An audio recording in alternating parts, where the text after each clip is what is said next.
Officer at KW River Hydroelectric.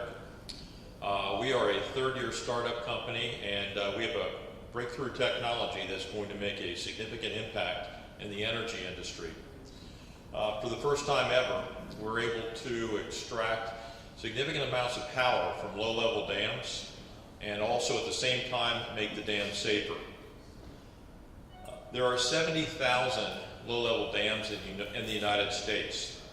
And to give you a more local example, there are 243 in the state of Ohio, and in one four-county area in the state of North Carolina, just in 4 counties, there's over 1,000.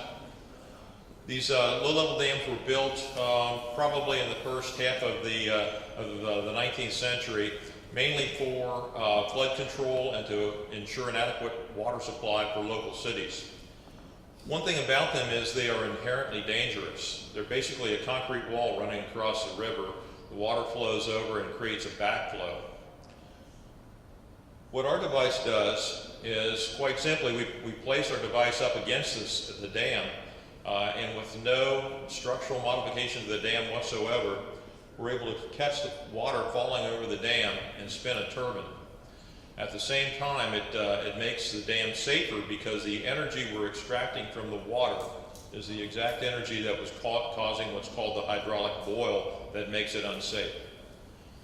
The significant breakthrough we made is we're able to span the devices across the river from side to side and connect them hydraulically. What that does is produces a significant amount of power. The market for this is really coming into its own because the Department of Energy has recently found that small hydroelectric is probably the best option for new energy growth in the United States.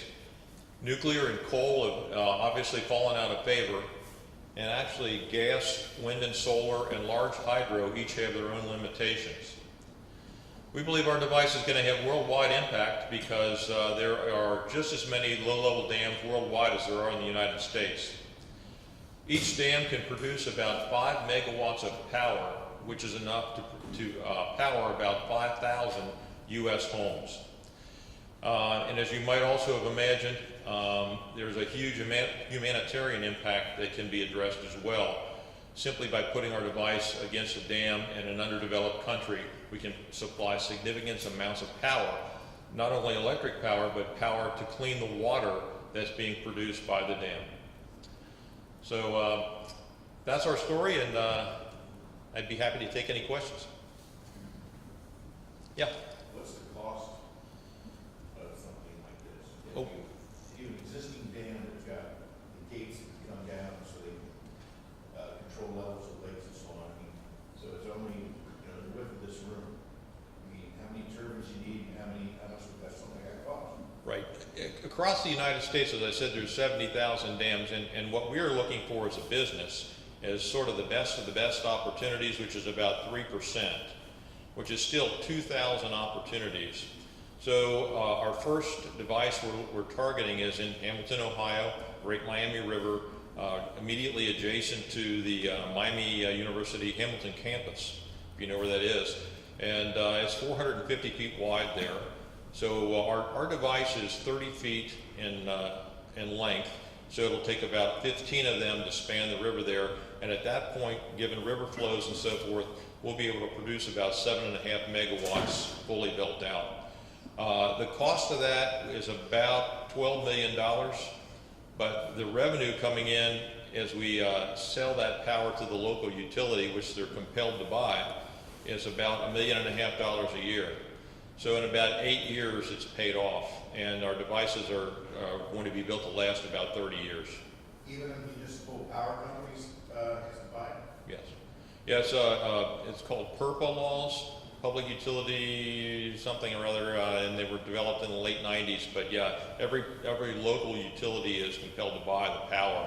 It's just as if you would put solar panels on your roof or a wind turbine in your backyard. The local utility is compelled to buy it.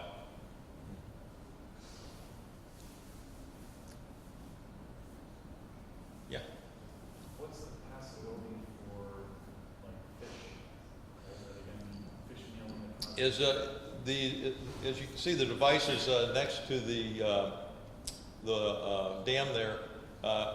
What water flows over, and not all of it goes through our device. And our device has a very small opening on it, a grid, if you will, 1.5 inches by 1 inch, and most of the water flows through. The rest flows over. So larger fish go right over the top. Small fish, called fry, can go through, and our device spins at less than 60 RPM. So there's a very low to little mortality rate for the small fish. So we're trying to make it as environmentally friendly as possible. It'll be made out of composite materials, have wooden bearings. We're using the hydraulics are a food grade biodegradable low sheen type of fluid.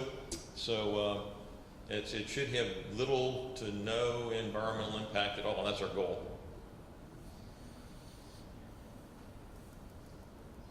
Yeah. What is the installation process like? I mean, I'm familiar with the ones in Hamilton. They really are death trap. How do you get 30 of those things secured up against the? We're building them so they fit on the back of a flatbed truck, so we can lift them up. Single point crane lift. You go in with into the river with what's called a coffer dam. They actually make inflatable coffer dams. You block off the high side and the low side of the river with your coffer dam. You essentially dry it out, you clean it out, and place your device, basically anchor it into the low side of the dam with some concrete anchors, and you're ready to go.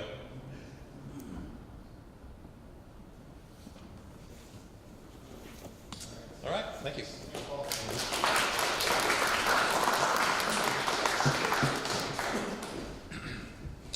All right, so next up we've got Mark Hogg with Water Step.